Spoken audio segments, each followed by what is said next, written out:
Les banques n'aiment pas être mêlées aux scandales.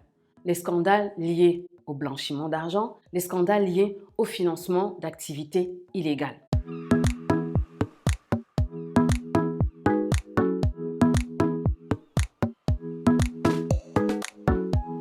Hello, bonjour, je m'appelle Céline, je suis la fondatrice de Wingy Finance Consulting. Je suis également auteure d'un ouvrage de développement personnel. Sur cette chaîne, nous parlons d'immobilier, nous parlons également de finances personnelles. Mon objectif à travers mon contenu sur YouTube, c'est de vous aider à prendre la bonne décision à un moment clé de votre vie en ce qui concerne l'immobilier ou alors la gestion de votre argent. Si ce n'est pas encore le cas, merci de vous abonner à ma chaîne, merci de cliquer sur le petit pouce, merci également de cliquer sur la cloche de notification afin de ne surtout pas rater mes vidéos futures. Si vous avez cliqué sur cette vidéo, c'est certainement parce que vous avez déjà regardé la vidéo de Philippe qui parle de ces 100 000 € qui sont bloqués actuellement par sa banque au Cameroun. Avant de continuer, j'aimerais préciser que je ne suis mandatée par aucune banque. Je ne suis mandatée par aucun organisme. Tout ce que je vais dire dans cette vidéo n'engage que moi. J'ai décidé de réagir aux deux vidéos de Philippe parce que j'ai travaillé dans plusieurs années dans des agences bancaires ici en Belgique. J'ai pensé que ma vidéo serait une plus-value pour les personnes qui, comme Philippe, ont besoin de transférer des sommes importantes à l'étranger. Il faut savoir que de manière générale, ici en Europe et en Belgique en particulier, les banques n'apprécient pas beaucoup que les clients sortent des gros montants en cash. Je me souviens quand on recevait parfois des clients en agence qui venaient retirer du cash parce qu'ils devaient acheter une voiture qui coûtait 10, 15, 20 000 €. On leur demandait toujours, est-ce que vous ne voulez pas un chèque? Est-ce que vous ne voulez pas faire un virement au vendeur? Pourquoi? Parce que on voulait avoir une trace de l'argent.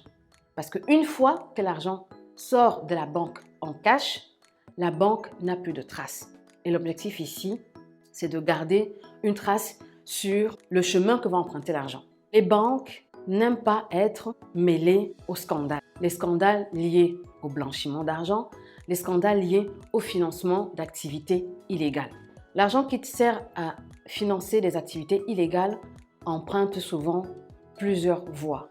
Et cet argent passe toujours par plusieurs banques qui sont dans différents pays. C'est la raison pour laquelle, quand on veut transférer un montant à 6 chiffres d'un pays à un autre ou d'un continent à un autre, les banques sont très frileuses.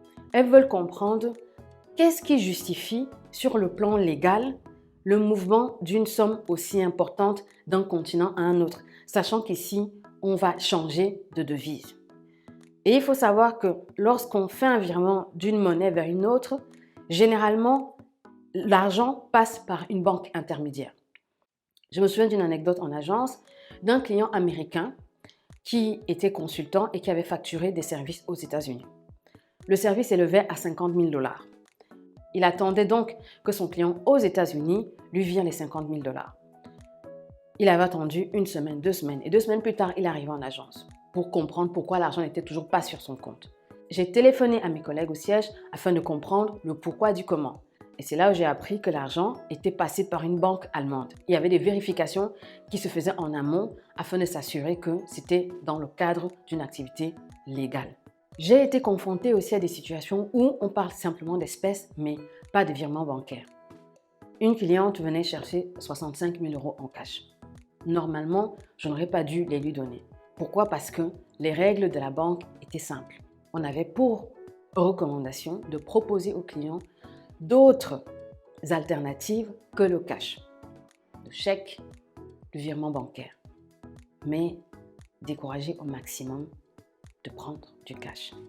Normalement, en tant que banquier, j'avais pour devoir de demander à la cliente ce qu'elle comptait faire de ce cash. Ça peut paraître absurde parce que l'argent appartient au client, mais j'avais le devoir et le droit de lui poser la question.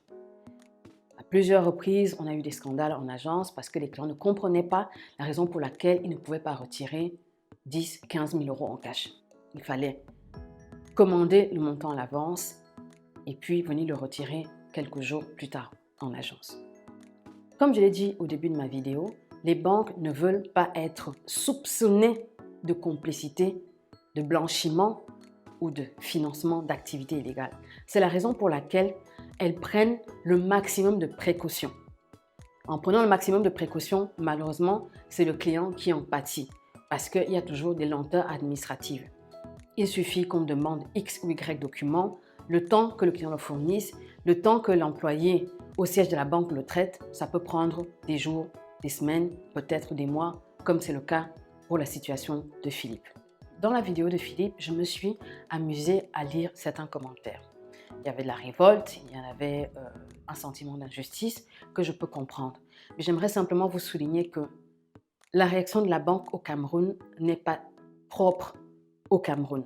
Même ici, en Europe et en Belgique en particulier, le cas que je connais le mieux, la banque aurait réagi exactement de la même manière. Certaines personnes ont dit à Philippe que s'il avait utilisé la crypto-monnaie, il n'aurait pas eu ce problème. Beaucoup font l'apologie de la crypto-monnaie alors qu'ils ne connaissent même pas les principes de base de l'investissement financier. Le profil de risque, la protection de capital, l'horizon de placement. Si ces trois notions de base, vous ne les maîtrisez pas, pourquoi investissez-vous dans la crypto-monnaie et pourquoi encouragez-vous les gens à se lancer dans la crypto-monnaie? Je m'égare un peu, c'est simplement une parenthèse. Revenons à l'essentiel qui est le sujet de cette vidéo.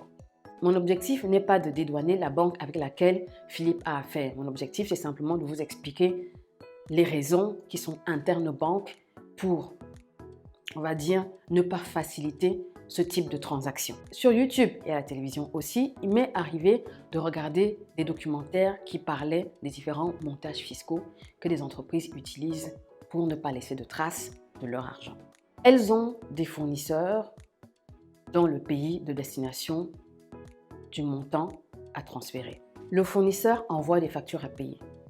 Et c'est en payant ces factures que la société peut transférer son argent de manière légale sans que la banque ne demande 100 et 1000 documents qui prouvent de la bonne foi du client. Je ne suis pas en train d'encourager la fraude fiscale. Je vous explique juste les montages que certaines entreprises utilisent pour transférer des gros montants d'un pays à un autre ou d'un continent à un autre. Et c'est parfaitement légal. Je n'ai pas dit que l'entreprise fournisseur qui envoie les factures à payer n'existe pas. Ou alors que les factures n'existent pas non plus. Je vous explique seulement les alternatives légales qui existent pour déplacer des montants importants d'un continent à un autre. J'espère que ma vidéo réaction vous a plu. J'espère aussi qu'elle a pu vous éclairer sur les procédures bancaires.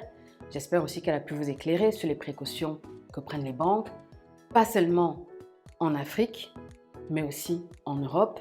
Je me trompe peut-être, mais je n'ai pas l'impression que leur objectif principal, c'est de mettre des bâtons dans les roues des entrepreneurs en général. Elles ont simplement des instructions qui émanent très souvent des États à respecter. Et c'est dans le cadre du respect de ces instructions que le client peut avoir l'impression qu'on est en train de l'empêcher de jouir à sa guise de son argent. Je vous embrasse et je vous dis à très bientôt pour la prochaine vidéo.